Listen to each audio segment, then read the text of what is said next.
South Australian Labor's cabinet has been sworn in, with an independent MP making a shock return. Key points. The new South Australian cabinet has been sworn in at Government House. The new South Australian cabinet has been sworn in at Government House. 6 of the 15 members of cabinet are women. 6 of the 15 members of cabinet are women. Member for Stuart Geoff Brock has returned as Minister for Local Government, Regional Roads and Veterans Affairs. The member for Stuart Geoff Brock, who defeated former Liberal Deputy Premier Dan van Holst Pellekaan in Saturday's state election, will serve as Minister for Local Government, Regional Roads and Veterans Affairs. Mr. Brock served in similar roles in Labor Premier J. Weatherall's cabinet between 2014 and 2018. His cabinet return means the Malinauskas government will have 15 cabinet ministers, compared to 14 in former Premier Stephen Marshall's Liberal cabinet. Mr. Brock, from Port Pirie, is one of 2 regional MP in the new cabinet, alongside South East MLC Claire Scriven. Mr. Brock said the offer of a cabinet position had come as a heck of a shock in a phone call on Tuesday. He emphasised he was not a Labor minister, but would vote with cabinet on decisions made by it. I had to really strongly consider the offer, and to have another opportunity to represent my people in the inner circle of a government is a great privilege, he said. I believe the Upper Spencer Gulf is a powerhouse and it's been neglected. Premier Peter Malinauskas said Mr. Brock's independence would be maintained and utterly respected.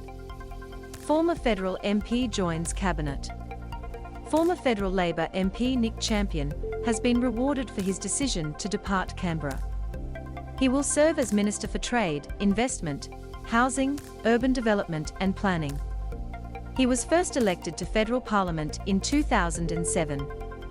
He most recently served as Shadow Assistant Minister for Manufacturing and Science from 2016 to 2019.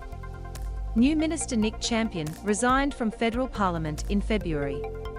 Former Firefighters Union Industrial Officer Joe Sakax has also been elevated to the front bench and will serve as Minister for Police, Emergency Services and Correctional Services. Both men come into cabinet at the expense of Elizabeth MP Lee Odenwalder and MLC Emily Bourke. The latter will serve as an Assistant Minister to the Premier, while the newly elected member for King, Rhiannon Pearce, will be Assistant Minister to the Deputy Premier. The inclusion of Mr. Brock and the exclusion from cabinet of Ms. Bourke means that Peter Malinauskas will not maintain the 50-50 gender representation he had in his shadow cabinet. 6 of the 15 cabinet ministers will be women. Premier Peter Malinauskas with cabinet members after being sworn in at Government House. However, the new Premier said 8 of the 17 people on the front bench, including the 2 assistant ministers, would be female, which he said was a record level of female representation at the top of government. What you'll see is that it's very diverse, progressive and it is modern, the Premier said.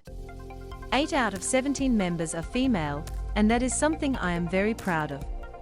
It's one of the greatest representation of females at senior government level that we've seen in the history of South Australia, and it's obviously a very substantial increase on the Marshall Liberal government.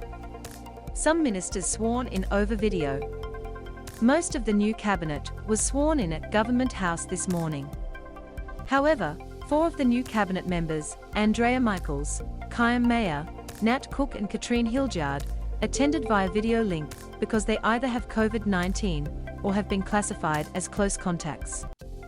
As well as her position as Deputy Premier, Susan Close has taken on the roles of Minister for Industry, Innovation and Science, Minister for Defence and Space Industries, and Minister for Climate, Environment and Water. The state's new Attorney General, Mr. Mayer, will also hold the portfolio of Industrial Relations and Public Sector. Mr. Mayer was also sworn in as Aboriginal Affairs Minister. Cabinet members after their swearing in at Government House with Governor Francis Adamson. Labor's longest-serving MP Tom Koutsantonis retained his shadow roles of Minister for Infrastructure and Transport and Minister for Energy and Mining. Chris Picton is the new Minister for Health and Wellbeing, Zoe Bettison is the Minister for Tourism and Multicultural Affairs, and Nat Cook will be the Human Services Minister. Blair Boyer is the new Minister for Education, Training and SS, while Ms Hildyard is now the Minister for Child Protection, Women and the Prevention of Domestic Violence, and Recreation, Sport and Racing. Ms Scriven is the state's new Primary Industries and Regional Development Minister, and will also take on the forest industries portfolio. Ms Michaels was sworn in as Minister for Small and Family Business, Consumer and Business Affairs, and the Arts. Premier Peter Malinauskas, with new Labour MPs Rhiannon Pearce, Aaron Thompson, Nadia Clancy, and Olivia Savers with Deputy Leader Susan Close on the day after the election. Stephen Mulligan was sworn in as South Australia's new Treasurer. He said the cost to taxpayers of adding a 15th ministry had been mostly accounted for through cuts to other ministerial offices. He said any costs that could not be absorbed elsewhere, such as for office accommodation and a minister's higher pay, amounted to about $630,000 per year.